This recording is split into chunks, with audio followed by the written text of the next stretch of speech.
Last topic, it's I put it in here.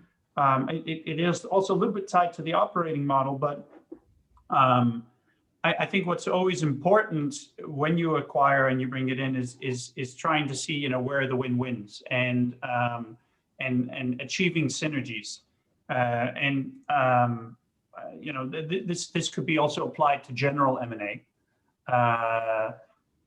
The question I have here is, how did you go about in defining synergies, and did you go also to create win-win synergies when you were looking at your target companies and integrating them? And Paul, what was your experience there as well?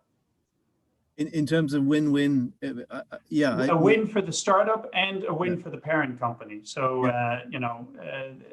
did you approach it that way, or was it only about synergies on your startup side? No, I think we looked at it as a win-win, and I think it really also became that because so AAC was an acoustic company when they acquired us, and one of the strength of the company is that it's extremely vertically integrated.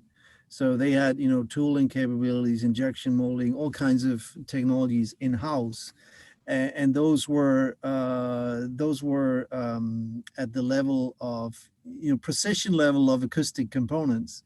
And here comes an optics company, and optics precision levels, without becoming too technical, is at a totally different level than acoustic precision. So we were able to actually help, also on the acoustic side, actually make AAC even more successful and technically advanced company, because taking some of the mindset of optics people and applying that on acoustic manufacturing actually also helped that, which I think was, it was probably not a surprise to the CEO, because he's one of the smartest people that I've met, but I think it was a surprise to some of the acoustic people in AAC at the time. Excellent. And Jörg? Yeah, look, the synergy discussion is of course why you are investing, right? You want to draw something from your investment. You're paying a market price, and in order to make this attractive for you, you need to create synergies. So there needs to be synergy plans, and synergies only work on a win-win basis. It's not about extraction; it's about mutual contribution. So that I think needs to be the basis. You need to have a very clear synergy plan, bought in by both sides. And it comes back to this operating model as well. How do you actually now reap these synergies? Do you integrate a lot? Do you use the corporate as a sales channel, or as a co-developer, or as a sourcing channel? Now, my experience is that standalone entities and standalone structures, at least for some period of time, work better because it's about what we discussed before: respect and mutual understanding, and creating a win-win. And win-win means I need to give something in order to get something. But as a general rule, synergies are often overestimated as well. So one has to be really go in with eyes wide open. You have a synergy plan. Not everything will work out, but you need to have a very clear plan how to get to a synergy realization. Yeah, I agree. I think that the keeping it standalone or arm's length at times can help, but it depends on the type of synergy. I've also seen if you do that too long, and you really need to leverage also some of the corporate, sales channels or what have you. There can also be challenges, and it can work disadvantageously if it's been kept at arm's length for too long of a period, where there's this link doesn't happen. The other thing is sometimes the startup might be too small that you have a difficulty getting attention by some of your corporate colleagues. It's I call it onboarding. You need this onboarding process, and it's a period of time, and it needs that openness on both sides to do that. I know some European corporates have this, or US corporates have this philosophy. You come in, you drop your 100-man tech team, you fire the first two levels of a company, you take over, and then you keep running. Yeah, that's one approach. I'm not certain that that approach is more successful than the one where you have gradual onboarding. I find that is the more respectful and the more value creative approach. But I think as a corporate investing into deals, you need to have your own view how you want to do that. Yeah. I'm going to move to the last two questions, because we need to be wrapping this up soon. And one question is one that we actually missed earlier. Thank you, Mike, for popping that up. There was a question about how can you assess a corporate ability to integrate the newly acquired technology team or IP? And I think assessing a corporate ability, if I take a stab at this one, it's very linked to knowing what you want to get out of that, but also understanding how the operating model is. So it's all about an operating model fit. And if you have new technology or IP that you want to implement, you need to have a very clear view on this. Paula, I think you experienced this. Do you have any additional items that you can add to that? Yeah, no, I think it's a really, really good question. How do you do that? You're a very small team. You're now in front of this huge organization. You don't even know, you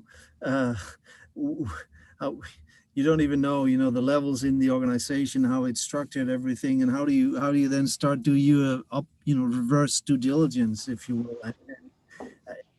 Again, for me, it comes down to personality. How do you feel comfortable with the people that you meet? Do you sense that there's a healthy corporate culture, a culture that you can work with? That's my best bet. Make it about the people that you meet. What do you see? How do you engage with them? And I don't know that you can do a reverse due diligence in a really structured way. So I would make it about the chemistry. Yeah. And the last question. Thank you for that, Paula. I think it's a great answer. I'm just rushing a little bit. The last question is by someone who writes, over the years, I've delivered numerous post-deal integrations and pre-DD for technology, commercials, operating model, and HR. I've always been shocked by the frequency and scale of oversights by the strategy M&A leaders who set up the deals. Now, this person is leading a startup aimed at ensuring avoidance of pre- and post-deal surprises. Where should my lovely but small business target its messaging to be most effective at attracting business? I think it's about finding mentors and mentorship in the organization. I think it's in both ways, and it's not just the CEO that you need to get familiar with, or this M&A leader. Let's face it, the M&A leader, the deal leader, is out of the whole thing after the deal's done. He goes to his next deal. So I think it's really about building relationships and finding this mentor, and maybe more than one mentor. Often, and I don't want to blow my own horn here, but the CFO community actually is quite, in many situations, has shown quite strong support for new businesses. And maybe it's because the CFO typically has no real knowledge or interest in the actual innovation or the actual working. He just wants to make sure it works somehow. So he may be a bit more removed from having too many emotions and feelings about the business, but is more interested that the whole integration works. So my recommendation is find a group of leaders in the organization, find mentors, and keep in touch with them regularly and frequently and speak about problems early on. Thank you, Jörg.